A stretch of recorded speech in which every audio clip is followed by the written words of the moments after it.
Buenas noches. ¿Me escuchan? Por favor, escribir en el chat si me escuchan, por favor. Vamos a apuntar un poco el audio.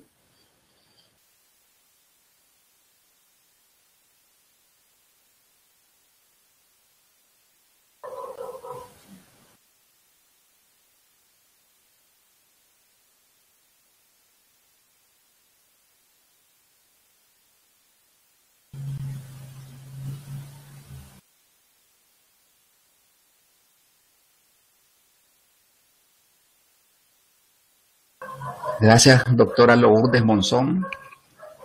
Eh, gracias, Carmen. Mucho gusto estar aquí nuevamente con ustedes compartiendo. María Soledad, gracias por escuchar. Ya entre poco vamos a iniciar, solo estamos arreglando unos problemas técnicos, ¿verdad? Eh, bueno, en mi país, Nicaragua, son las 9. México, Perú y Colombia van a ser las 10, ¿verdad? Si no mal recuerdo. Y en Argentina, Brasil, creo que es la 1 de la madrugada, si no estoy errado. Tal vez por ahí me corrigen.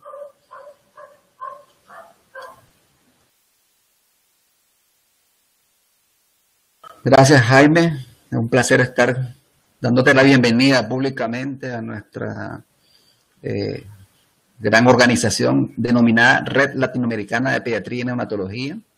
Muy pronto vamos a tener el gusto de tenerte por acá. Ya me están ahí corrigiendo un poquito. En Argentina son las 23:46. Pues, tenemos hasta el momento 26 asistentes. Me parece que es una muy buena convocatoria hasta el momento. Pues, vamos a esperar unos 5 minutos, 10 minutos más. A ver si se integran otros colegas que están pendientes también de la transmisión.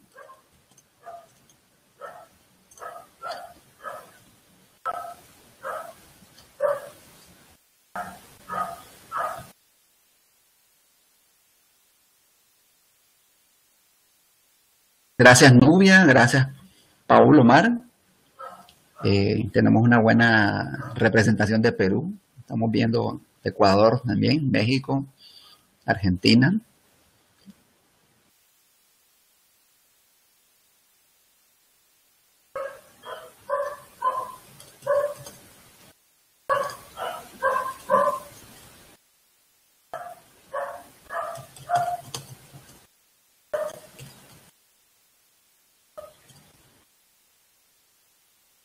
Bien, en las prácticas anteriores, pues habíamos mencionado un poco, ¿verdad?, de que yo me desarrollo o me desenvuelvo en dos áreas importantes, como son, sí, lo burde, son los vecinitos, ¿verdad? Vamos a tener que leer un poquito ahí, ¿verdad? Porque no podemos, pero bueno, ya vamos a alertar a nuestro vecino que estamos en una reunión importante.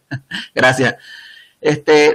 Decíamos, ¿verdad?, que anteriormente les explicaba que me desenvuelvo en dos áreas importantes: cuidados intensivos neonatales, cuidados intensivos eh, pediátricos, y que, ¿verdad?, este tema lo veo desde los dos puntos de vista. Lo vemos desde dos puntos de la cara de la moneda, porque lo vemos cuando el paciente empieza a desarrollar una displasia y vemos al paciente después que llega ya con un problema serio. Entonces, creo que tenemos esas dos opciones de ver al mismo paciente con dos entidades distintas. Yo creo que, ¿verdad? Los que nos desenvolvemos en esas áreas así, pues tenemos esa experiencia. No sé si alguien tiene una experiencia similar o hemos tenido pacientes de este tipo, pues. Eh, eh, Sería bueno, pues, que alguien nos mencionara un poco, ¿verdad? Ya para entrar un poquito en materia.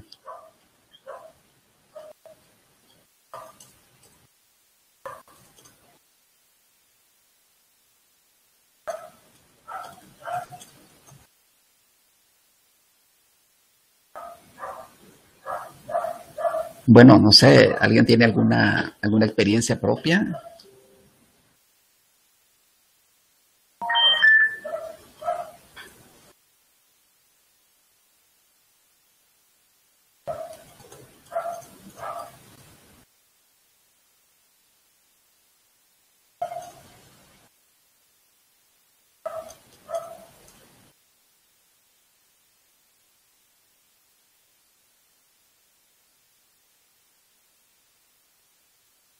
Buenas noches, doctor Barbosa. Estamos encantados que nos acompañe, nuestro CEO, ¿verdad?, de la red. Bien, tenemos 33 participantes. Creo que, ¿verdad?, vamos a esperar tal vez unos 5 minutos, ¿verdad? Para dar un poco más de chance. Parece que está entrando más gente.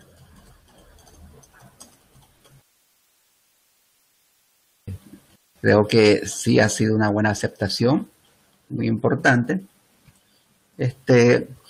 Como les decía, ¿verdad? Este es un tema amplio y créanme que esto es uno de los pocos pacientes que uno no desearía ver en una unidad de cuidados intensivos pediátricos, porque el grado de dificultad o el grado de complicaciones que se presentan es bastante serio, pues, en estos pacientes.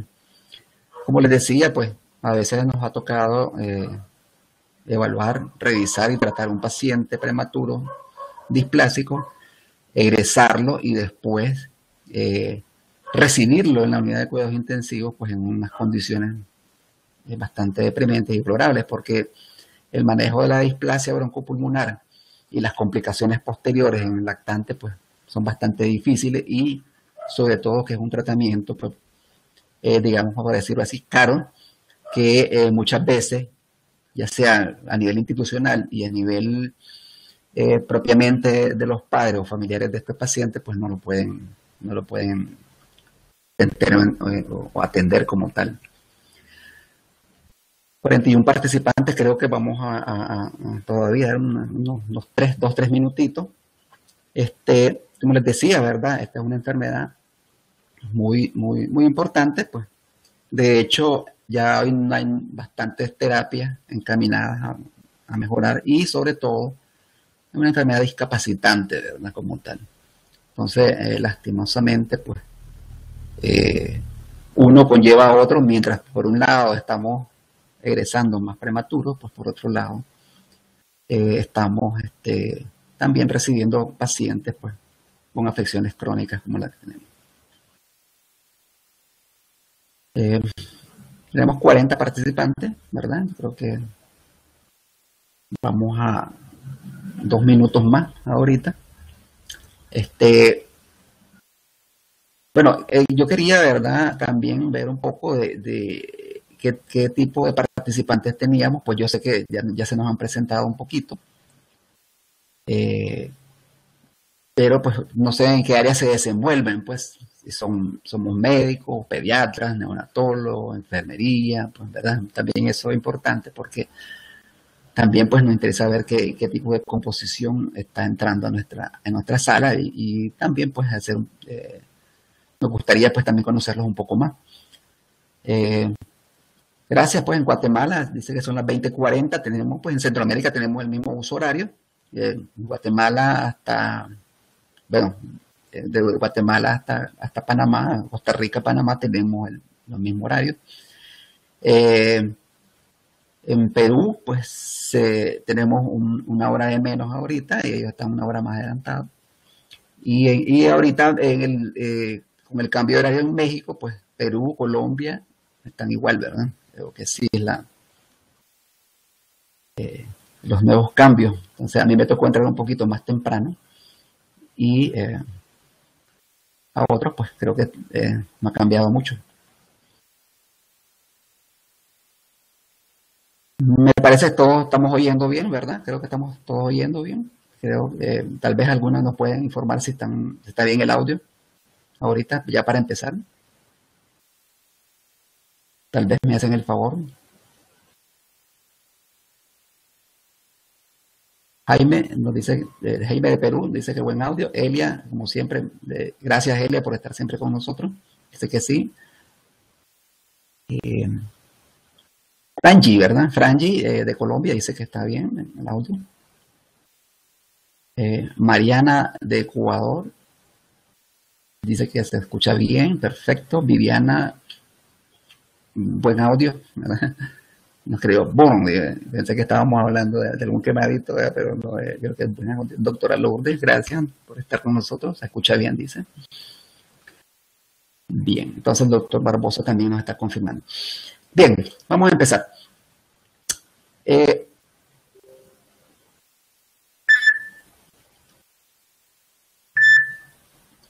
tema de hoy, ¿verdad? Displasia broncopulmonar, es un tema muy interesante porque refleja un aspecto crónico. La idea el día de hoy, ¿verdad? Es abrir el módulo de enfermedades respiratorias en el neonato. Después vamos a irle, o ya estamos publicando qué temas vamos a ir dando. Entonces empezamos con displasia broncopulmonar. Es una clase un poco larga, pero realmente yo creo que sí merece la atención de todos, ¿verdad? Porque es una enfermedad. En principio, para definirla como tal, tenemos que valorar tres aspectos. Es crónica. Cuando hablamos de cronicidad, hablamos un poco más de 14 días de un paciente que tiene una enfermedad que está prevaleciendo en él. Ocurre específicamente o mayoritariamente en neonatos pretérminos, pero también puede darse en pacientes de término. Pero lo más importante, además de estos aspectos, es que estos pacientes están recibiendo un soporte ventilatorio, ya sea con ventilación mecánica o con suplementación prolongada de oxígeno. Entonces, dentro de la definición y el concepto, tenemos que, en principio, establecer que es una enfermedad crónica, neonato prematuro mayoritariamente, y que tenemos, o el paciente ha tenido, que usar ventilación mecánica o suplementación de oxígeno prolongada como tal. Hablando un poquito de la historia, encontramos que Nordway en el 67 describió un concepto clásico de injuria pulmonar, básicamente que refería inflamación y fibrosis del parénquima en, ya decíamos anteriormente, en recién nacidos pretérminos que habían recibido este tipo de ventilación. O sea, estamos hablando prácticamente de más de 50 años de esta enfermedad. Este cuadro, Nordway, pues, lo describió como displasia y lo definió específicamente como el uso de oxígeno más allá de los 28 días de la edad con una radiografía de tórax anormal. ¿Qué ha pasado? Sin embargo, pues el uso de esteroides prenatales, surfactantes y el mejor cuidado ventilatorio ha incrementado la sobrevida de estos neonatos, que por ende pues, han sido de muy bajo peso al nacer. Y esta presentación que nos hacía Nordway en el 67, ¿verdad? Ha cambiado un poco, ya que estos pacientes, a pesar de que tienen problemas pulmonares crónicos, o sea, van más allá de los 14 días, a menudo se resuelven al alta o son problemas leves. Entonces es muy importante porque cuando se hizo la descripción inicial, pues el surfactante, los corticoides, etcétera, no prevalecían como prevalecen hoy en día. Sin embargo, esta ha sido una de las enfermedades que más se ha estado modificando en el concepto. Así que, por ejemplo, en el 88, Shannon notó que además de requerir oxígeno a los 28 días de edad, también se refería a las 36 semanas de edad postmenstrual y que esto podía predecir un poco más, ¿verdad? La enfermedad pulmonar como tal. Es así como Shannon también, además de la recomendación de los 28 días de oxígeno después del nacimiento, se utilizara las 36 semanas, o sea, utilizáramos dos conceptos para ir prediciendo el daño pulmonar crónico. Sin embargo, ya en el 2002, 4 años después, tampoco esta definición era segura y podía predecir estos resultados pulmonares o, en su defecto, pues un neurodesarrollo muy pobre a largo plazo como tal. Es así como, ¿verdad? El doctor Job Iván Calari en el 2001, ¿verdad? Prácticamente el doctor Iván Calari ahora ha sido el que más ha estudiado la displasia broncopulmonar. perdón, ya en el 2000 hizo un workshop, ¿verdad?, sobre la enfermedad que estuvo organizado por diferentes instituciones neonatales. Y propuso una definición que, además de los 28 días, además de la edad gestacional, también reflejara el grado de severidad de la enfermedad como tal. Es así como ya en el American Journal Respiratory, en el 2001 se empieza a dar lo que es la nueva definición de displasia broncopulmonar, basado específicamente en todo lo que anteriormente habíamos hablado. Entonces, establecieron varios criterios diagnósticos y se clasificó inicialmente el parámetro puntual es el tratamiento de oxígeno mayor de 21% durante 28 días. Eso no se modifica. O sea, todo paciente, a partir de este momento, empezamos a clasificarlo como displasia. Una vez que tenemos estos pacientes con oxígeno más de 21% por más de 28 días, los catalogamos según la edad gestacional, menos de 32 semanas o mayor o igual de 32 semanas. En el momento, los recién nacidos que tienen menos de 32 semanas y cumplen las 36 semanas de edad postmenstrual o alta al domicilio, entonces clasifican el grado de severidad de la displasia. Leve, si respira aire ambiente; moderada, si respira FiO2 menos de 30%; y severa, si respira FiO2 más de 30% o el paciente está en CPAP o ventilación mecánica. De igual manera, se aplican los mismos criterios cuando el paciente tiene más de 32 semanas o igual. Sin embargo, ahí no se toma en cuenta el momento de la evaluación, que son las 36 semanas, sino que 28 días o el alta al domicilio como tal. Y vemos que los parámetros de severidad, que son leve, moderada y severa, se mantienen igual. Entonces, en esta clasificación observamos el uso de oxígeno más de 28 días, la edad gestacional menos de 32 o mayor de 32 semanas y el grado de severidad de la displasia como tal. Sin embargo, Walsh, ¿verdad?, en el 2003, 2 años después, propuso una definición más fisiológica, que en este caso podría ser muy útil en mejorar la precisión del diagnóstico de displasia broncopulmonar para unificar los criterios y tomarlos en cuenta en diferentes centros donde se aplique la definición. Entonces, él, ¿verdad?, integrando todos los elementos posteriores que habíamos mencionado, clasificó la displasia leve. Ya decimos, el parámetro fundamental es oxígeno suplementario mayor o igual a 28 días. Sin embargo, ya él agrega saturaciones documentadas mayor o igual a 90% en aire ambiental. O sea, que además del oxígeno que utilizamos por 28 días, además de las 36 semanas que se aplican los mismos criterios en la clasificación anterior, o los 56 días, también se agrega las saturaciones documentadas, ya sea mayor del 90% en aire ambiental, cuando se trata de una displasia leve como tal. En la moderada, ya la displasia como tal, siempre seguido los mismos criterios, ¿verdad? La edad gestacional, el oxígeno suplementario. Sin embargo, ya el paciente requiere oxígeno, ¿verdad?, menor del 30% para mantener saturación de 90% como tal. Entonces, esta es una aplicación práctica porque podemos, ¿verdad?, en nuestras unidades saturar a nuestros pacientes y clasificarlos según la clasificación de Walsh. Y en la severa, pues se aplican los mismos criterios. Sin embargo, el paciente requiere más de 30% de oxígeno para mantener una saturación del 90%. Entonces, ¿qué es lo que agrega Walsh a esta definición? La medición por oximetría del 90% o más del 90%, si el paciente está respirando aire ambiente, entonces es una displasia leve.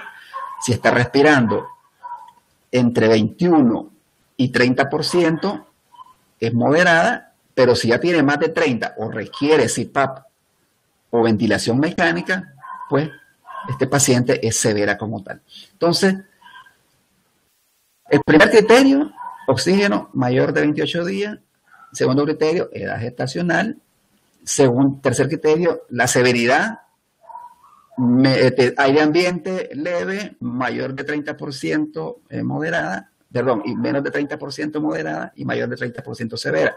Y con la clasificación del WAES, la saturación del 90% como tal. Entonces, creo que es un punto muy importante porque ofrece un concepto muy práctico que nosotros podemos utilizar en nuestras unidades como tal.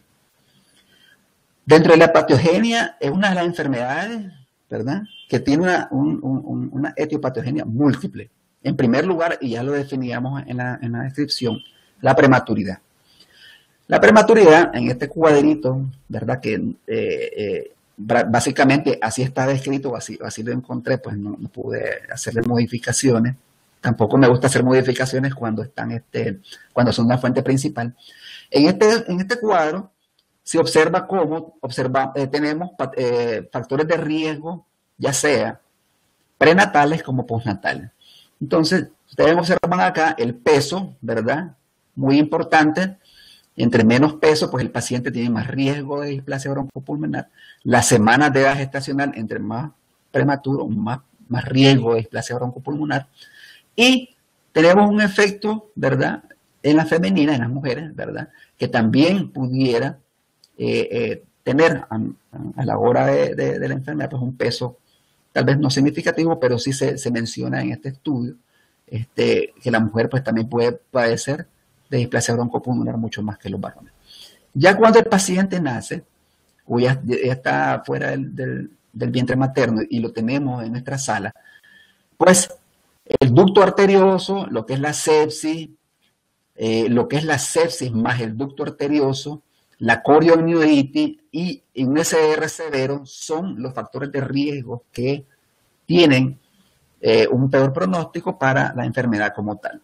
Entonces, muy importante que a la hora de evaluar a nuestros pacientes veamos qué factores de riesgo tiene, porque a partir de ahí o en este momento vamos a ir viendo la severidad de la enfermedad como tal. ¿Y qué factores están implicados en esta patogenia, pues, de la enfermedad pulmonar crónica? En principio, ya lo decíamos en la definición, el uso de oxígeno, pero también el bolo o el barotraumatismo producido por la ventilación mecánica. Si esto se conjuga con una inmadurez pulmonar, hace un daño pulmonar agudo, con una lesión tisular, con una inflamación, que a la vez hace una lesión vascular, y esto es muy importante, esta lesión vascular aumenta la permeabilidad a nivel vascular, que produce una hipertrofia de la capa muscular en una vascularización disminuida. Esta lesión del aumento de la permeabilidad como tal induce reparación tisular, ¿verdad?, que se puede dar y a partir de ahí se puede clasificar la severidad de la displasia como tal.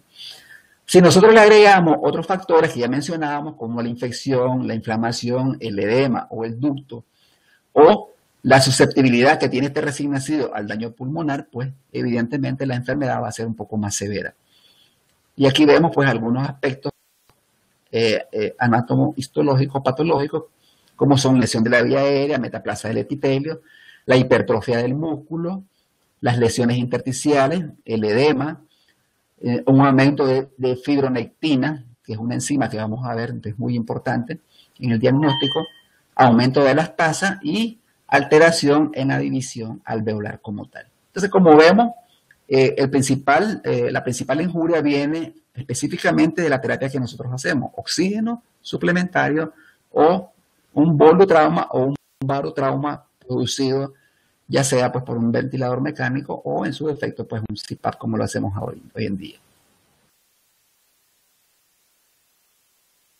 Entonces mencionábamos que la prematudez o la prematuridad es inversamente proporcional a la enfermedad. Entre más pequeño, edad gestacional y menos peso, pues la incidencia es mucho mayor en este tipo de pacientes. Entonces, entre más chiquito, mayor enfermedad. Hay una susceptibilidad de este neonato que obviamente se refleja en la inmadurez anatómica y que al momento de reparar este pulmón por la injuria, pues está totalmente disminuida. O sea, no hay reparación en este pulmón como tal, hay un daño que puede ser permanente. Y obviamente este pulmón prematuro está muy expuesto a oxígeno suplementario, a una ventilación mecánica que puede causar un déficit de surfactante y a la vez prolongar o deteriorar más a nuestro paciente, como lo señalábamos anteriormente. También hay una defensa antioxidante que está muy disminuida durante el evento hiperóxico como tal. Entonces el paciente no se puede defender de los radicales de oxígeno como tal y el daño puede ser mayor. El hierro libre, ¿verdad?, que se encuentra dentro de los eritrocitos es mucho menor a la gestacional y obviamente este hierro libre se cataliza de forma radical a hidroxilos tóxicos que también son especies reactivas, ¿verdad?, que pueden lesionar directamente este pulmón. Y fíjense, muy importante, los alvéolos apenas recién empiezan en las 32 semanas y es ahí porque se ha hecho la clasificación de la displasia en base a la edad gestacional, 32 semanas o más de 32 semanas. Entonces, si un prematuro lo tenemos menos de 32 semanas, probablemente tenga pocos alvéolos como tal. Y esto hace que el desarrollo pulmonar programado básicamente esté disminuido y los alvéolos no se desarrollen adecuadamente, por lo que se da lo que se llama simplificación alveolar característico de la displasia como tal. Bien, hablamos un poquito de la prematurez, pero vamos a hablar un poquito de la ventilación mecánica como parte de la etiopatogenia. Y fíjense bien, la intubación reduce considerablemente el flujo mucociliar que ocasiona una injuria prácticamente en la mucosa y que a la vez introduce patógenos y gases exógenos directamente a la vía aérea. O sea, todo paciente que intubemos, pues probablemente, aunque sea una intubación exitosa y por muy corto tiempo, siempre hay problemas en el flujo mucociliar y hay una lesión mecánica en ese sentido. Ya cuando el paciente está en una ventilación de un ventilador, obviamente los volúmenes pulmonares altos pueden ocasionar esta injuria, que es lo que denominamos el VIVI, o en inglés VALI, ¿verdad?, que es la injuria pulmonar producida por la ventilación. ¿Y cuál es el principal injuria que se hace con el ventilador? La sobredistensión pulmonar. Básicamente, cuando tenemos volúmenes pulmonares altos, hay una sobreextensión del pulmón y este pulmón ya sobreextendido, pues obviamente disminuye o hay una retención de neutrófilos en la circulación pulmonar que a la vez liberan muchos mediadores inflamatorios, ¿verdad? Entonces, además del volutrauma, o sea, el volumen alto que ocasionamos, también permeabilizamos a nivel vascular, ¿verdad?, vascular pulmonar, produciendo también un edema pulmonar que también es lesivo para los alvéolos como tal. Entonces, como vemos, ya más o menos vamos dando pautas de cómo tenemos que ir manejando estos pacientes, porque ya entendemos un poco la etiopatogenia o la fisiopatología de la enfermedad como tal. Y esto es muy importante, fíjense bien, desde el 2003, o sea, estamos hablando de más de 13 años, de más de 10 años, un nivel alto de PCO2 ha demostrado disminuir la injuria pulmonar inducida por el ventilador. Esto se hizo en pretérminos, ¿verdad?, que fueron tratados con surfactantes y que se observó un PCO2 alto. Esto, hoy en día, es lo que llamamos la hipercapnia permisiva. Entonces, ¿a qué viene esto de que si nosotros anteriormente, y muchos de ustedes que tuvieron una formación, ya sea en pediatría o en neonatología, cuando teníamos un PCO2 alto, como que nos, ¿verdad?, sofocábamos para tratar de disminuir este PCO2. Y se estuvo viendo que más bien este PCO2 puede ser benéfico siempre y cuando el pH pues, se mantenga estable como tal. Hablando un poquito del resumen de lo que es la ventilación mecánica como tal, en todos los aspectos, nosotros vemos, ¿verdad?, cómo el desarrollo fetal pulmonar, que está acá, puede estar modificado por los esteroides antenatales, el parto pretérmino, pero también por la corionitis como tal. Una vez que tenemos en este estado canicular, vemos que una vez que nace el paciente y empieza a respirar o empezamos a dar aire a este paciente, podemos ya ir dando también injuria pulmonar como tal. Obviamente, ¿verdad? Las grandes cantidades de oxígeno, las grandes ventilaciones van a lesionar a este pulmón, ¿verdad? Inmaduro, que va a disminuir, obviamente, su crecimiento y su desarrollo. El paciente está sometido a la ventilación mecánica, oxígeno, la infección que traía de una corionitis probable o otro tipo de infección, se abre el ducto, el fluido de líquidos aumentados, hablamos un poco de edema pulmonar por la apertura, ¿verdad?, de la membrana alvéolo capilar, y entonces hay un aumento de los fluidos y obviamente, ¿verdad?, esto produce grandes lesiones en este pulmón como tal, y aquí tenemos, ¿verdad?, el resultado final que sería la displasia como tal. Entonces, dentro de las terapias que pueden atenuar esto, pues sería una apertura pulmonar gentil, esteroides postnatales, pero también una adecuada nutrición y antioxidantes como tal. Si vemos las diferentes etapas en que se puede dar esto, tenemos un estado canicular, un estado sacular y un estado alveolar como tal. Básicamente, ¿verdad?, la lesión se produce en el estado sacular y alveolar. Entonces, aquí es donde tenemos, ¿verdad?, la patogénesis como tal, y vemos la gran cantidad de factores que nosotros tenemos que estar pendientes para que este paciente no tenga, pues, un resultado adverso negativo. Entonces, esto es lo que le mencionábamos anteriormente, la injuria pulmonar producida por ventilación mecánica. Entonces, los excesivos, ¿verdad?, volúmenes pulmonares altos, un PEP también muy discreto, ¿verdad?, pueden producir volutrauma y ateletrauma como tal. Cuando ya el paciente tiene un volutrauma o un ateletrauma, entonces produce un biotrauma, o sea que libera, ya decíamos anteriormente, ¿verdad?, componentes o sustancias o mediadores químicos que van a producir un biotrauma y a la vez producir la injuria pulmonar como tal. Cuando tenemos el volutrauma o el ateletrauma, ¿verdad?, entonces incrementamos el soporte ventilatorio y volvemos al círculo vicioso, ¿verdad?, y así sucesivamente hasta que el paciente pues cae básicamente en la enfermedad crónica como tal.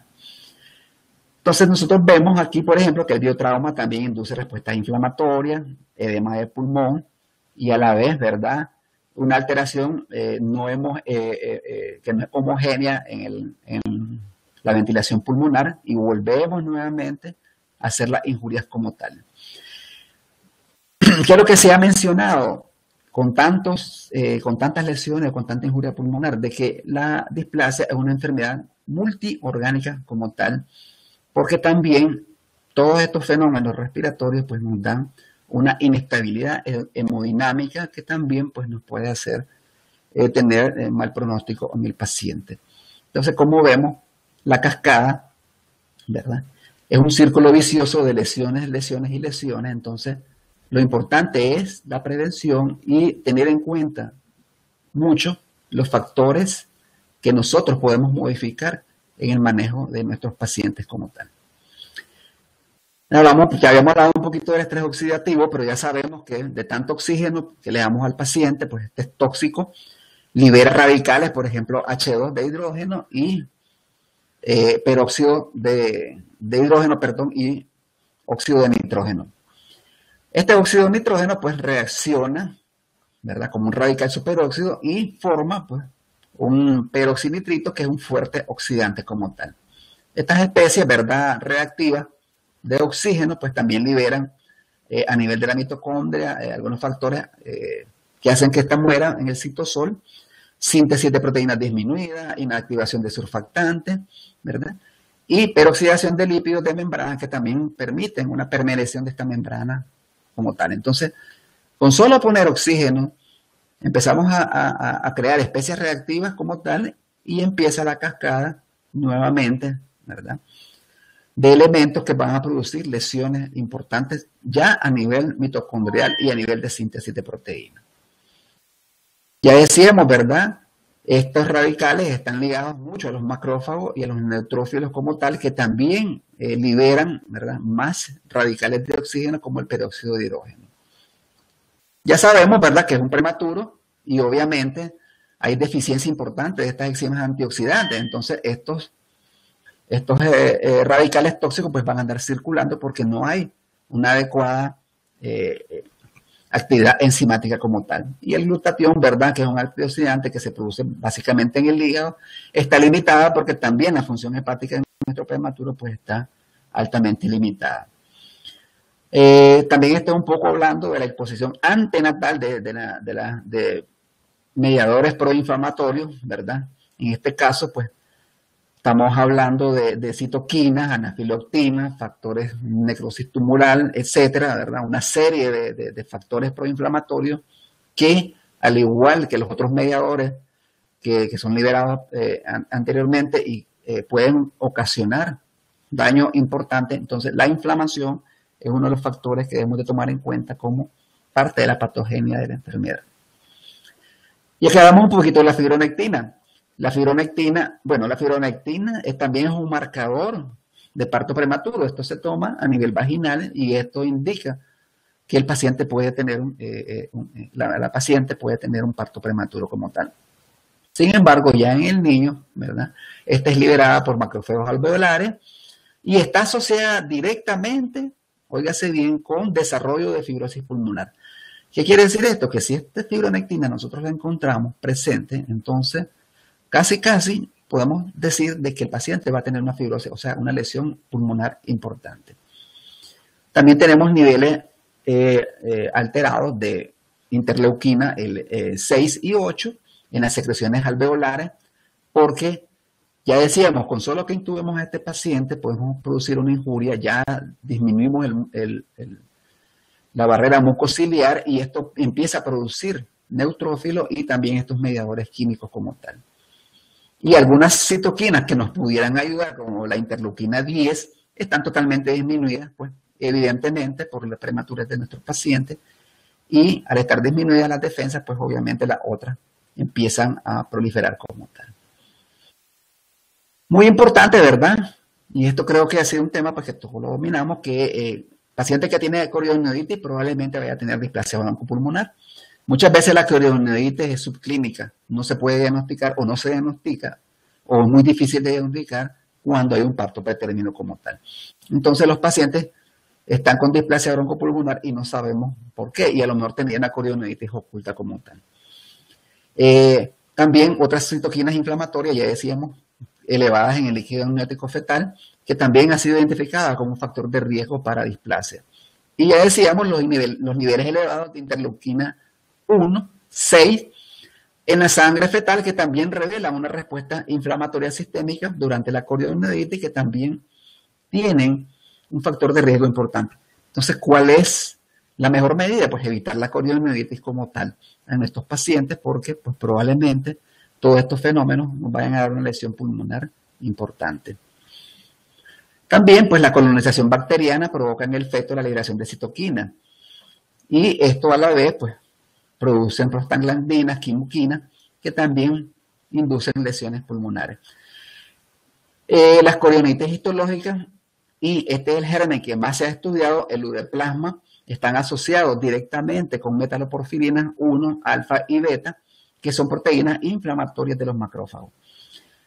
La infección pulmonar persistente por ureplasma puede contribuir a esta inflamación crónica y, sobre todo, además de la fibronectina, también a una fibrosis temprana en el pulmón pretérmino. O sea, tenemos dos elementos muy importantes, la fibronectina y el ureplasma, como un germen nocivo, que nos pueden dar fibrosis pulmonar en estos pacientes. Recientemente leíamos un estudio del Journal Pediatric, un estudio que nos lleva, pues, nuevamente, que no todo lo que leemos en las revistas, pues, es bueno, pues, sin embargo, tenía un aspecto positivo. El estudio estaba muy mal diseñado, pero apareció en esta revista cuando parece que decidieron agarrar una cantidad de neonatos prematuros y aleatoriamente o en un tiempo determinado o cuando el médico tratante así lo consideraba, empezaron a hacer aspirados traqueales y se dieron cuenta que cuando los pacientes tenían Klebsiella, neumonía, ¿verdad? o gérmenes gram negativos como Pseudomonas, estos pacientes tenían mayor riesgo de desarrollar displasia broncopulmonar que en aquellos en que solamente tenían gram positivos como tal. Entonces, aunque el estudio estaba muy mal diseñado y tenía conclusiones muy erróneas, pues se sacó la conclusión de que la colonización bacteriana, sobre todo por gérmenes gram negativos, puede producir lesión importante y a la vez displasia broncopulmonar en nuestros pacientes, por lo que también debemos de tomar en cuenta como tal. Ya decíamos la infección postnatal, ¿verdad? Está muy bien establecida que la sepsis temprana pues, puede conducir también a displasia broncopulmonar. Esto ya lo tenemos más de 15 años de estarse revisando, pues tenemos los estudios originales en pediatría y pulmonología. Y la corioidnoides, pues obviamente es un factor de riesgo de displasia si la ventilación mecánica duraba más de 7 días o si el prematuro desarrollaba sepsis postnatal. Entonces, volviendo al caso de la corioidnoides, ¿en qué momento el paciente desarrolla la displasia? Ya sabemos que cuando hablamos de displasia hablamos de problemas pulmonares crónicos.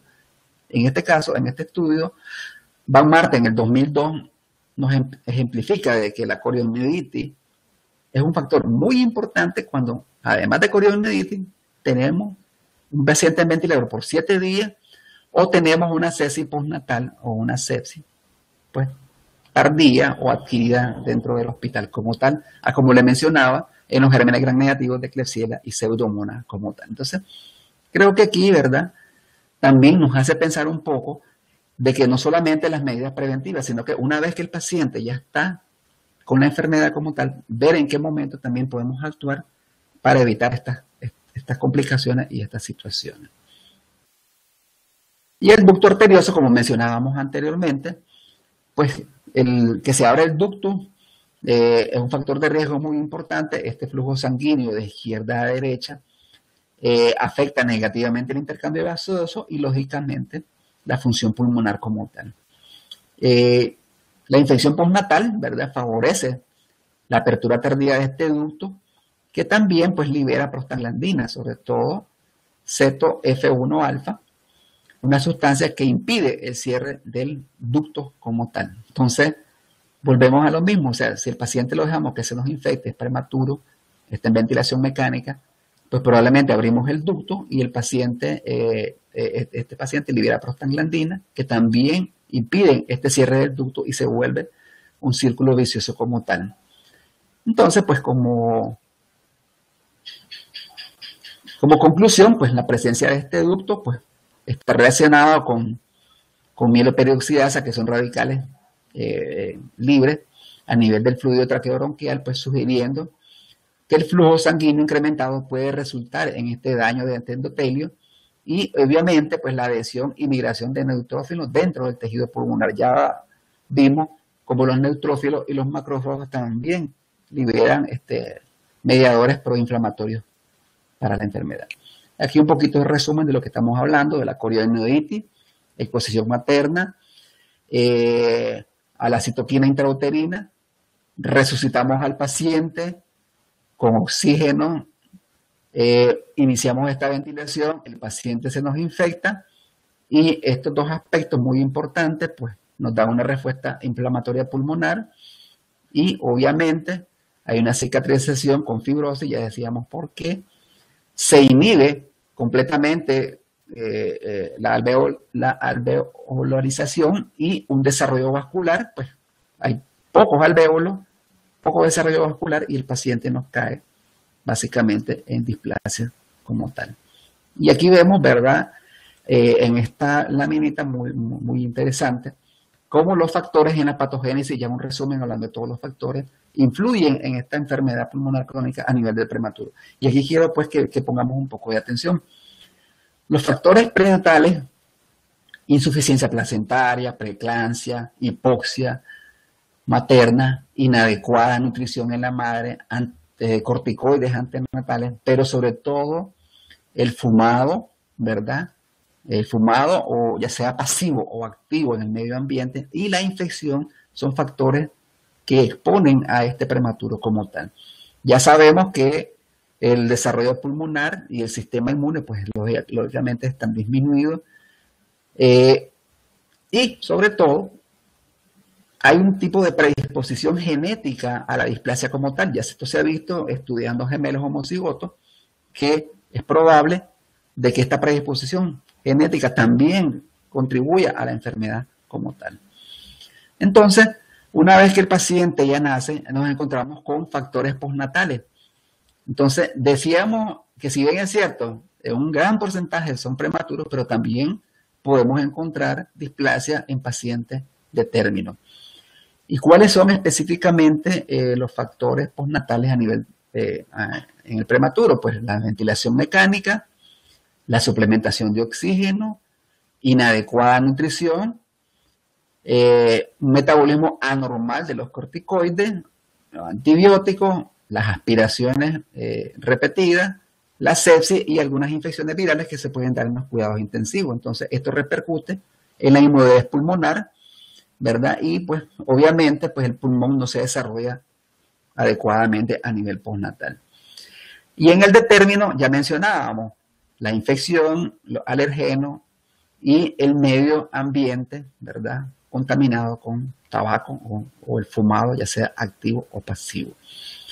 Sin embargo, la predisposición genética se da mayoritariamente en el paciente de término, porque si un paciente no va a tener tanta injuria pulmonar como tiene un prematuro, entonces, ¿cómo se explica muchas veces, además de la infección como tal, que el paciente tenga una displasia broncopulmonar y es un paciente de término? Entonces se ha explicado por la predisposición genética como tal. Entonces, si nosotros tenemos un paciente de término que reúne las características importantes de la definición y además ya hemos encontrado infección y otros medios, pues probablemente esa predisposición genética es lo que lo está llevando a la enfermedad como tal, a diferencia del prematuro como tal. Entonces creo que quede claro que esta predisposición genética se da más en estos pacientes de término.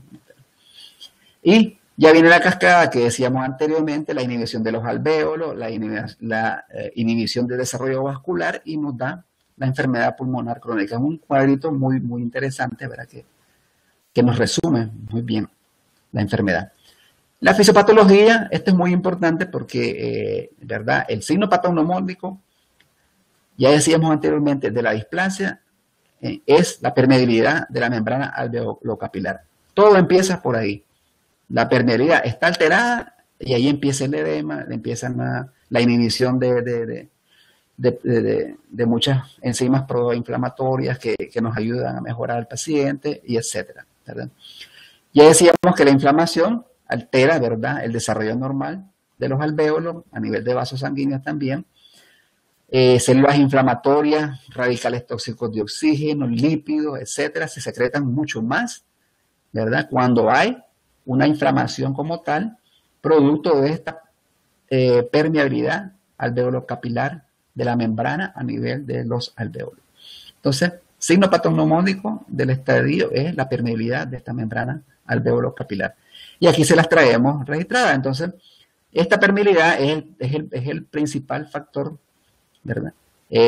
Como decíamos, patognomónico. Y aquí vemos cómo la albúmina entra, las citoquinas empiezan a proliferar, los factores quimiotácticos igual, los factores lipídicos, disminución del surfactante, pues y obviamente ya viene toda la cascada de las lesiones. Entonces aquí se activan los macrófagos como tales y empiezan a liberar todas las citoquinas como tal. Entonces, muy importante, ¿verdad?, que este signo es el que está de primera instancia y que cuando ya a nivel histológico lo estamos viendo, quiere decir que el paciente nos está desarrollando la displasia como tal. Bueno, ya decíamos que el pulmón del prematuro sufre esta injuria pulmonar, se inhibe completamente el alvéolo y los vasos sanguíneos. Ya decíamos también que los alvéolos solo aparecen en las 32 semanas de gestación, pero también, ¿verdad?, este factor de crecimiento del endotelio vascular está involucrado en la angiogénesis y la vasculogénesis, que obviamente, al ser un prematuro, va a estar totalmente disminuido y promueve la enfermedad como tal. Y aquí, ¿verdad?, ya los estudios o las publicaciones indican pues que Los pacientes que desarrollan displasia, pues obviamente tienen niveles menores de este factor vasculogénico y se ha visto pues en los aspirados traqueales durante los días 4 a 7. Entonces, si nosotros vemos a un paciente que está más allá o está allá llegando al séptimo día, probablemente ya vayan a haber componentes que pueden alterar las membranas y puedan desarrollar factores proinflamatorios y desarrollamos la enfermedad. Pues además de este factor, ¿verdad?, de crecimiento vasculogénico, pues también hay factores antiangiogénicos, ¿verdad?, como el EMAP, que es un polipéptido, ¿verdad?, que tiene una distribución anormal, o sea, además de disminuir lo que nos ayuda, pues aumenta o incrementa lo que nos perjudica como tal. Y obviamente ya decíamos que la matriz de la célula a nivel extracelular, pues sufre una remodelación. Ya hablábamos de las metaloproteínasas de la matriz, que son, ¿verdad?, y que prácticamente pues se mantienen alteradas. Y en neonatos, pues este desbalance entre, ya decíamos, de los mediadores que lesionan y los mediadores protectores, pues totalmente pues está desbalanceado y probablemente pues prevalezcan los mediadores que lesionan la matriz. Entonces decíamos que el asino pulmonar está muy simplificado, ¿verdad?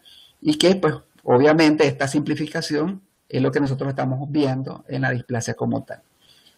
Entonces, ¿qué es lo que encontramos a nivel patológico? Pues alvéolos pequeños, pueden estar grandes, pero pueden también disminuidos, simples, capilares dismórficos disminuidos, proliferación intersticial variable, perdón, lesiones arteriolares no muy severas, como la antigua displasia broncopulmonar, porque ya decíamos el cuidado neonatal ha mejorado enormemente, y la hiperplasia del músculo liso en la vía aérea, que puede estar variable como tal.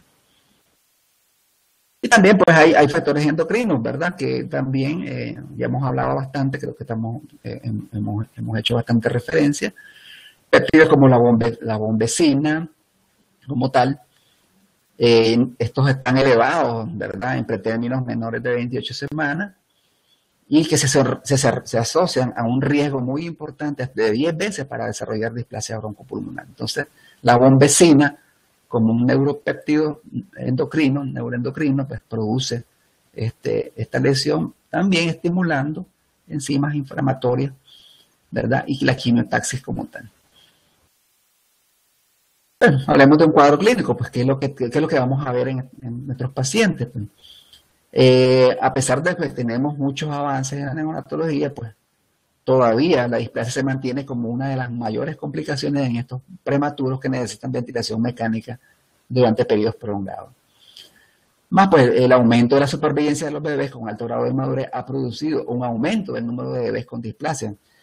¿Qué quiere decir? Antes pues se nos morían, hace unos 20 años que se nos morían más del 60%, entonces pues no había displasia. Igual pasaba con la retinopatía, se nos morían todos los prematuros, no había retinopatía. Ahora que hemos mejorado a más del 60% de estos prematuros, pues también hay un aumento de la displasia broncopulmonar por las medidas o las intervenciones que nosotros estamos haciendo. Entonces, en el tipo clásico o severo de displasia, pues esto era lo que predominaba antes, ¿verdad? Porque era cuando no había corticoides prenatales o no había terapia surfactante. Entonces estos niños necesitaban ventilaciones con presiones altas, concentraciones de oxígeno grandes, como tal, que ya habíamos mencionado, el VALI, la injuria pulmonar producida por la ventilación, que conllevaba a la inflamación y la fibrosis. Gracias a Dios, pues esto ha ido disminuyendo. Ya en el tipo, estos niños, ¿verdad? Pues tenían ventilación por más de 14 días, había cambios radiográficos importantes, tales como de densidades, opacidades, cambios císticos a nivel de la cisura, y dependían de oxígeno pues mucho tiempo, y estos cambios pues se evidenciaban como hiperinflaciones y atelectasia en estos pacientes. Pero ya cuando nosotros empezamos con el tipo suave, que quiere decir que con los cuidados neonatales ya mejorados, los corticoides, el SDR, la ventilación gentil, pues estos pacientes tienen unas formas clínicas más leves, ¿verdad? No es que no se presenten, pero son más leves. Estos pacientes necesitan pues a veces ventilación mecánica, pero en contraste con los pacientes con displasia severa, que necesitaban ventilación mecánica con presiones mucho mayores y concentraciones de oxígeno como tal. Entonces, ya esta definición, pues más suave, quiere decir de que por el cuidado prenatal que nosotros hacemos como tal, entonces las presentaciones son un poco más leves. Una vez que ya el daño está hecho, ¿verdad? El neonato también puede requerir un incremento de la concentración de oxígeno, o sea, se vuelve el círculo vicioso, el periodo de ventilador por mucho tiempo, ¿verdad? Y para destetarlo, pues necesitamos bastante tiempo y obviamente mantener ese oxígeno suplementario por meses inclusive como tal. Y fíjense muy bien, ¿por qué el paciente se enferma? Pues porque ya tiene una lesión pulmonar. Entonces, el paciente, las exacerbaciones clínicas pues ocurren básicamente por la infección que se sobrepone y por la insuficiencia cardíaca derecha que el paciente manifiesta o desarrolla como tal. Entonces, un paciente constantemente que ya tiene una displasia y se nos está enfermando, pues probablemente sea por infección sobreimpuesta, ya sea virus, bacterias, hongo, lo que sea, pero también por un problema pulmonar de insuficiencia cardíaca como tal. Entonces, es aquí donde tenemos a los pacientes que nos llegan a los cuidados intensivos pediátricos con infecciones o problemas cardíacos producto de lesiones pulmonares en el periodo neonatal.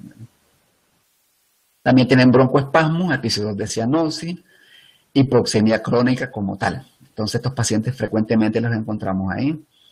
Anormalidades directamente en la función pulmonar, como por ejemplo disminución de la compliancia o la distensibilidad, disminución del volumen pulmonar y resistencia de la vía aérea que están incrementadas, lo que producen atrapamiento aéreo. Por eso estos pacientes cuando les ataca un virus, ¿verdad? Y le da bronquiolitis, pues es un cuadro catastrófico porque básicamente todo el pulmón está tan alterado que su compliancia y su volumen pulmonar muy disminuido como tal.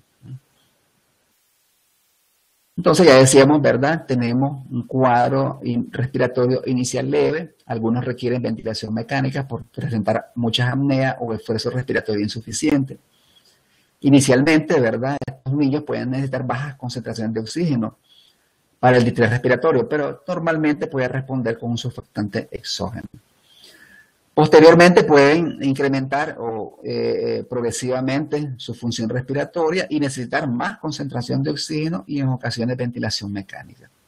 Y tenemos a un recién nacido que presenta quejido, taquinea, retracciones intercostales, apnea, episodios de hipoxia, hipercapnia, escasa ganancia de peso, a pesar de que le estamos dando un aporte calórico adecuado.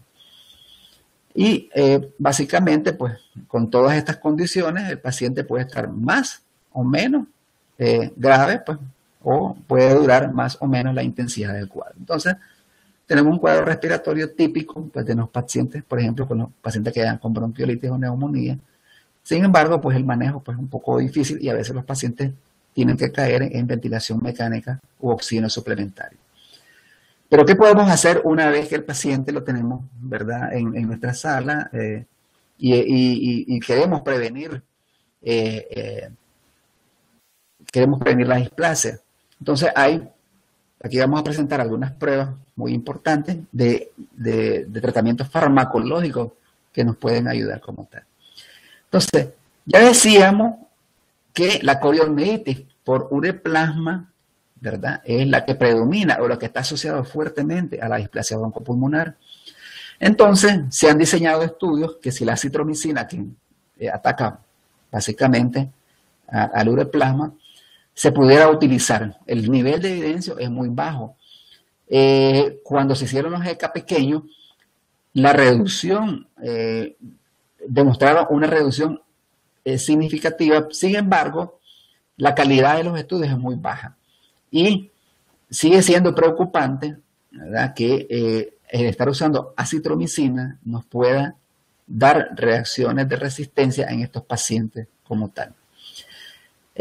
A pesar de que puede ser un nivel bajo, de que teóricamente la acitromicina puede atacar el ureplasma, no se recomienda de forma profiláctica como tal en estos pacientes como tal, como que están afectados. Entonces, es una recomendación débil basado en una evidencia de baja calidad. Entonces, no usemos acitromicina para el manejo de estos pacientes. El mejor tratamiento, pues se ha mencionado que es la cafeína. Se han hecho ECA grandes, multicéntricos, demostraron pues de que estos estudios posteriores a estas observaciones, el riesgo de displasia fue mucho menor cuando se inició cafeína antes del tercer día de vida. Entonces, muy importante, porque las lesiones y los factores y los péptidos y las reacciones inflamatorias se están dando entre el cuarto y el séptimo día, lo habíamos mencionado anteriormente. Entonces, si nosotros utilizamos cafeína, al menos en el tercer día, vamos a prevenir muchas veces de que estos pacientes liberen este tipo de mediadores como tal. Entonces, la recomendación es que se use la cafeína encarecidamente para todos estos pacientes prematuros con ventilación mecánica para evitar la displasia broncopulmonar como tal. Entonces, una recomendación alta.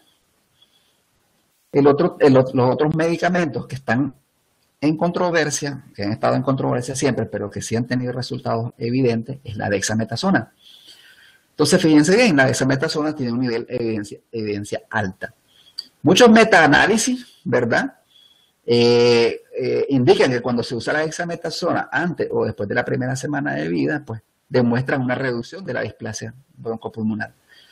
Pero, ¿qué es lo que ha pasado? Si bien es cierto, disminuye la displasia, pero también aumenta los problemas neurológicos o de neurodesarrollo.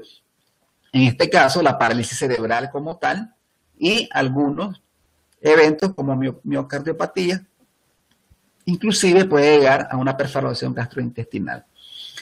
Entonces, ha habido una gran discusión de que si realmente debemos de usar dexametasona en estos pacientes, ¿verdad?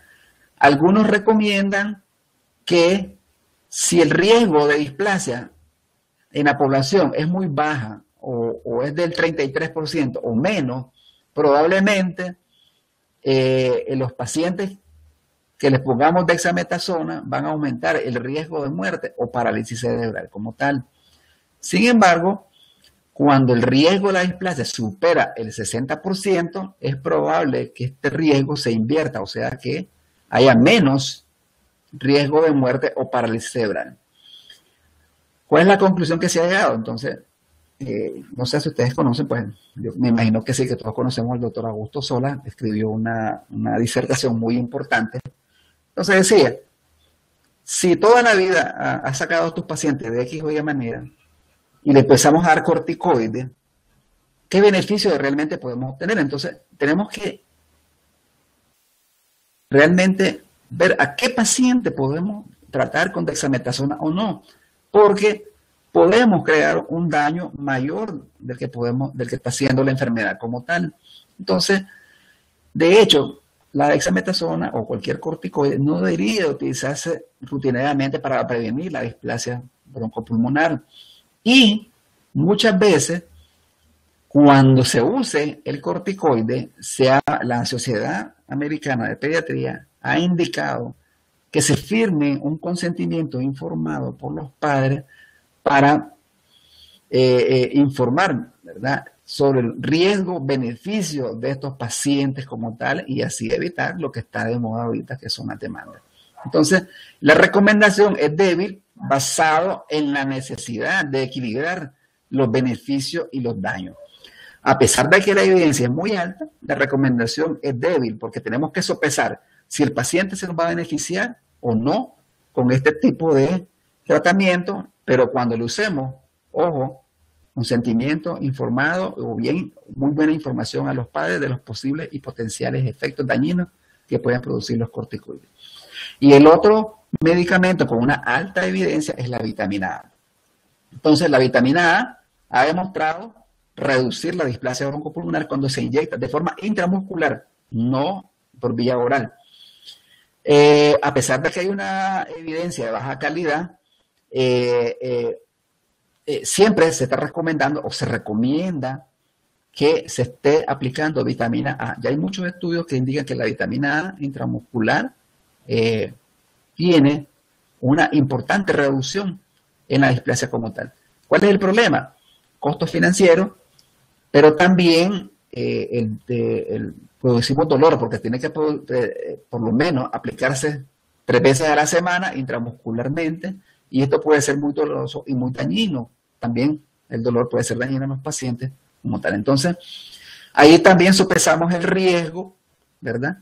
Como tal, pero la evidencia es muy alta. Entonces, ¿qué medicamentos nosotros podemos usar? Seguramente que no vamos a tener problemas y que sí nos van a reducir la displasia broncopulmonar: cafeína y vitamina A como tal. Los estudios lo demuestran. Y vamos un poquito del tratamiento. Decíamos la ventilación. La ventilación tiene que ser gentil. Ventilación sincronizada.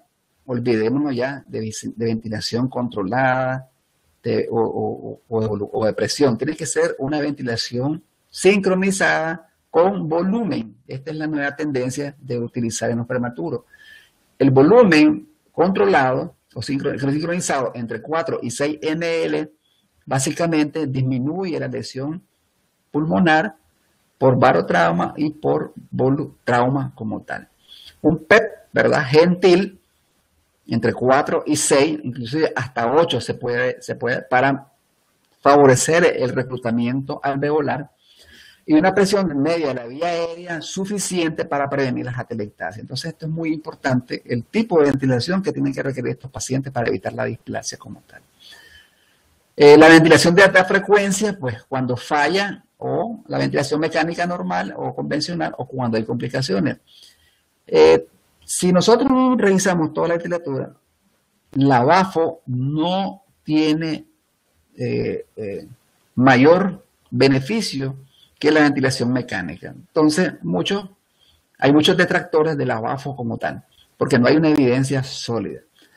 Sin embargo, yo la otra vez en un foro de ventilación mecánica, pues discutía, ok, tengo un paciente que me falló la ventilación mecánica o tengo una complicación. A pesar de que la BAFO no me va a adquirir un efecto estadísticamente significativo estadísticamente, pero usándola, ¿será que mi paciente se puede aliviar? Entonces, en mi opinión, yo lo usaría, aunque la evidencia me diga que a lo mejor no va a ser mejor que la ventilación mecánica. Entonces, pero sí algunas referencias pues inducen a BAFO. La mayoría refieren que no hay una ventaja importante sobre la ventilación mecánica. La hipercapnia permisiva, ya lo decíamos anteriormente, los estudios que se hicieron allá por el 2001, 2003, ¿verdad? Mantener una presión de CO2 entre 50 y 60 sin permitir la acidosis, o sea que el pH se mantenga aceptable entre 7.25 hasta 7.4 o 7.3 hasta 7.4. Entonces, aunque tengamos una PCO2 alta, entre comillas, 60 por ahí, entonces, si el pH no se modifica, pues básicamente va a ser mucho mejor para nuestros pacientes. Y en la oxigenoterapia vamos a ver un algoritmo de cómo usar el oxígeno como tal. Ya hablamos un poquito de los corticoides, ¿verdad? Sopesar los riesgos-beneficios. ¿Y en qué casos vamos a utilizarlo? Pues en pacientes con displasia severa, que requieren más de 6% o 60% de FiO2, un deterioro clínico no justificado. Vamos a administrar pautas pequeñas, dosis baja, y lo que les decía anteriormente, solicitar consentimiento informado a los padres sobre el riesgo-beneficio como tal. O sea, el corticoide sirve, va a servir, pero no sabemos a quién o a qué paciente. Entonces tenemos que seleccionar muy bien el paciente e informar adecuadamente a los padres como tal. Mucho está en boga los corticoides inhalados, ¿verdad? El uso profiláctico, si bien es cierto, no reduce la displasia, pero sí reduce la ventilación. Entonces, si me reduce la ventilación, pues probablemente indirectamente me reduzca la displasia. Algunos broncodilatadores, mejora el tratamiento, pues los más usados, el salbutamol y el bromuro imipratropio.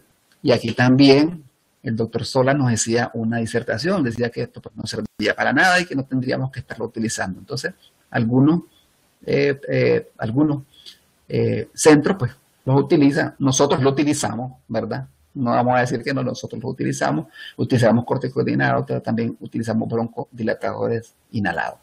Los diuréticos, muy importantes porque decíamos que la permeabilidad estaba aumentada a nivel de la membrana alveolo-capilar y entonces aumenta el edema y probablemente ese edema aumente la distensibilidad del pulmón, incremente la vía aérea, la resistencia a la vía aérea y el paciente pues tiene injuria pulmonar por sobredistensión. Entonces es muy importante mantener diuréticos para disminuir este exceso de agua que pues nos puede complicar al paciente. Entonces, dentro de los más comunes, furosemida, tiazida, espironolactona. La furosemida ya está cayendo en desuso como tal y pues ahora se utilizan diuréticos de asa pues, para evitar, o ahorradores de potasio para evitar pues las consecuencias de la furosemida. Ya hablábamos un poquito de las infecciones, hacer cultivos traqueales, vacunar a los pacientes y profilaxis con anticuerpos monoclonales humanizados como el palivizumab. Nosotros aquí hasta ahorita lo estamos introduciendo al país, nos cuestan más de $1,000, entonces pues probablemente sea algo que por mucho tiempo pues no lo vayamos a usar. Pues sería bueno saber en otros países cómo se usa esto, ¿verdad? Lógicamente el control de la anemia, ¿verdad? Podemos utilizar eritropoyetinas como tal, suplementos de hierro, vitaminas, para disminuir las transfusiones, porque también las transfusiones no son adecuadas, ¿verdad? Aumentan el volumen pulmonar y el paciente pues también puede tener mucho edema y puede tener complicaciones. Entonces utilicemos la eritro, hierro y vitaminas como tal. Y aquí tenemos pues lo que es el oxígeno. Entonces ya el algoritmo del oxígeno, el paciente lo tenemos displásico, tenemos alteraciones en la ventilación y perfusión. El paciente, según la clasificación de Weiss, ¿verdad?, tiene una saturación menos de 90 con aire ambiente. Entonces, incrementamos el oxígeno para mejorar esta saturación entre 92 y 95 estando despierto. ¿Ya? Entonces, medimos, ¿verdad?, mantenemos este nivel de saturación con el oxígeno suplementario y cada 2 o 3 semanas estamos haciendo un destete, o sea, quitamos el oxígeno, lo medimos 10 minutos al aire ambiente. Si el paciente disminuye su saturación menos del 92%, entonces volvemos y reiniciamos otra vez el oxígeno como tal. Y volvemos a las 2 y 3 semanas y así sucesivamente hasta que el paciente se destete del oxígeno como tal. Si este paciente logra mantener saturaciones de oxígeno después de 2 o 3 semanas mayores del 92%, entonces venimos reduciendo la cantidad de oxígeno o lo hacemos discontinuo, sobre todo durante el sueño. Y valoramos la saturación durante el sueño. Si el paciente tiene menos del 92%, pues volvemos a colocar oxígeno y así estamos hasta que el paciente durante el sueño tenga valores mayores del 92% como tal. Entonces, si ustedes ven, aquí importante la definición de Weiss que decíamos, ¿verdad? La saturación de estos pacientes para mantener saturaciones de 92 a 95, mantener el oxígeno 2 o 3 semanas y posteriormente hacer las mediciones, ya sea el niño despierto o durante el sueño y ir valorando si el paciente tiene más de 92 o menos de 92, pues menos de 92, seguir con el oxígeno y más de 92, descontinuarlo como tal. Y es muy importante, ya hablábamos de la nutrición como un factor, ¿verdad? Prenatal, pero también a nivel natal, postnatal, perdón, para la etiopatogenia, la displasia broncopulmonar. Entonces, porque esto va a evitar la producción de radicales de oxígeno libre o enzimas proinflamatorias, una adecuada nutrición en nuestros pacientes. Importante mantener un aporte calórico entre 120 y 160 kilocalorías al día, un volumen de líquido restringido entre 130 y 150 mililitros por kilo. Recordemos que este paciente es un paciente ya de 28 días de edad. Muy importante el aporte proteico. Ya se dice actualmente pues, que todos los prematuros deben iniciar proteína, un aporte proteico en los 24 48 horas de vida y se tiene que iniciar con 3 gramos por kilo día.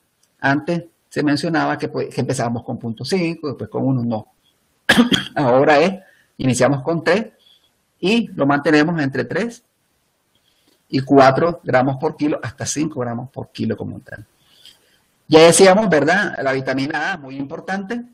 ¿verdad? Sopesar pues, el dolor en el paciente como tal. Podemos utilizar medidas no farmacológicas para dolor, pero tiene que inyectarse 5.000 unidades y intramuscular 3 veces por semana.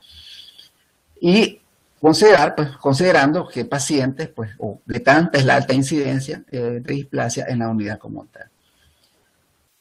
Incrementamos aporte calórico de grasa a expensas de reducir el de carbohidratos como tal, ¿verdad? Ya que el uso de triglicéridos de cadena media mejora la absorción intestinal, pero incrementa la producción de CO2 al metabolizarse. Calcio y fósforo, fundamentalmente, y vitamina D. Administrar o adecuar la alimentación de una forma adecuada, pues ya sea enteral continua, gastrostomía o asociada a fundoplicatura. A la gravedad de la insuficiencia respiratoria, si el paciente está muy cansado o muy grave, entonces pues podemos aplicar cualquiera de estas formas para nutrir al paciente como tal. Bueno, obviamente, ¿verdad? Todos preconizamos la leche materna, pero básicamente el prematuro necesita más calorías y probablemente la leche materna no vaya a dar lo suficiente como tal. Si la tenemos disponible, pues mucho mejor. Si no, pues utilizamos fórmulas prematuros y para incrementar, pues, ¿verdad? La concentración o lograr los objetivos iniciales de calorías y de proteínas en estos pacientes. Y fíjense, muy importante, y está donde viene, ¿verdad?, que no todo lo que se resuelve fisiopatológicamente. Por ejemplo, la suplementación con vitamina E y selenio son antioxidantes muy buenos. Entonces uno diría, si mi paciente tiene falta de enzimas antioxidantes y yo le doy estas enzimas, vitamina E y selenio, entonces el paciente va a mejorar. Sin embargo, esto no se ha asociado, ¿verdad?, a una menor incidencia. Más bien, la vitamina E puede producir enterocolitis necrotizante e infecciones en los pacientes cuando se administra como tal. Entonces, como decimos, no todo pues tiene una explicación, no todo tiene una sustentación fisiopatológica, sino que basado en la evidencia nos estamos dando cuenta de que a pesar de que son buenos antioxidantes, no tienen ninguna importancia o tienen en manejo de la displasia como tal. Ya vamos a tener unos resúmenes, ¿verdad?, del protocolo de manejo. Si el paciente está displásico, pues respira espontáneamente o está en ventilador. Damos medidas de soporte, ajuste de líquido, ya decíamos cuánto, nutrición adecuada, los diuréticos ya los mencionábamos. Si teníamos FiO2 mayor de 3 o 30% o menor de 3 o 30%, si el paciente tiene hiperreactividad bronquial, entonces pasamos a la terapia inhalada, ya señalábamos los broncodilatadores, salbutamol y patropio, o los corticoides inhalados, la budesonida, pues que es la que nosotros más utilizamos. Si el paciente mejora, pues seguimos con las pruebas y le quitamos la terapia inhalatoria, pero si no mejora, pues seguimos con la terapia inhalatoria, diuréticos y las medidas de soporte, que son líquidos, y nutrición adecuada como tal y obviamente pues la oxigenación. Entonces un resumen pequeño de lo que hemos venido hablando, pero sobre todo de la importancia de la terapia inhalatoria como tal. Y por último pues tenemos las complicaciones, ¿verdad?, que se nos presentan en estos pacientes y algún tipo de manejo. Obviamente pues las infecciosas, ya decíamos que esto es lo que exacerba o lo que empeora al paciente displásico. Dentro de ellas tenemos la bronquiolitis, ya decíamos la profilaxis con palivizumab y pues manejo adecuado de la sepsis con antibióticos. Problemas cardiovasculares como la hipertensión pulmonar o el cor pulmonar o la hipertensión arterial, pues obviamente tenemos que tener una evaluación cardiológica, darle nifedipina por la hipertensión arterial, óxido nítrico inhalado, sildenafil, ¿verdad?, que la evidencia dice que pues solo debería usarse en países de muy bajos recursos porque el tratamiento es obviamente el óxido nítrico inhalado, y lo vamos a ver en la clase de hipertensión pulmonar, o análogos de la prostacyclina, epoprostenol, antagonistas de la endotelina, boncentan o sintacectan. Hay otros más, ¿verdad? Pero básicamente estos son los que se han estudiado. Pues si el paciente tiene trastornos hidroelectrolíticos, corregirlo. Ya sabemos que estos pacientes pueden tener reflujo gastroesofágico, darle procinético, domperidona, aunque la literatura dice que pues esto no tiene ningún efecto importante, lo pueden leer por ahí también, entonces que no hay pero pues aquí lo lo recomendamos pues, en este protocolo, o el omeprazol, aunque el uso crónico de omeprazol pues también puede inducir sepsis como tal y pues neumonía asociada a la comunidad, o el tratamiento quirúrgico como tal. Ya en las obstrucciones de las vías aéreas, pues los pacientes que tienen edemas laringeos por las intubaciones prolongadas, estenosis subglóticas o traqueobroncomalacia por debido a la lesión, pues obviamente una evaluación otorrinolaringóloga y tratamiento, en este caso, pues láser, cirugía, lo que ellos crean conveniente.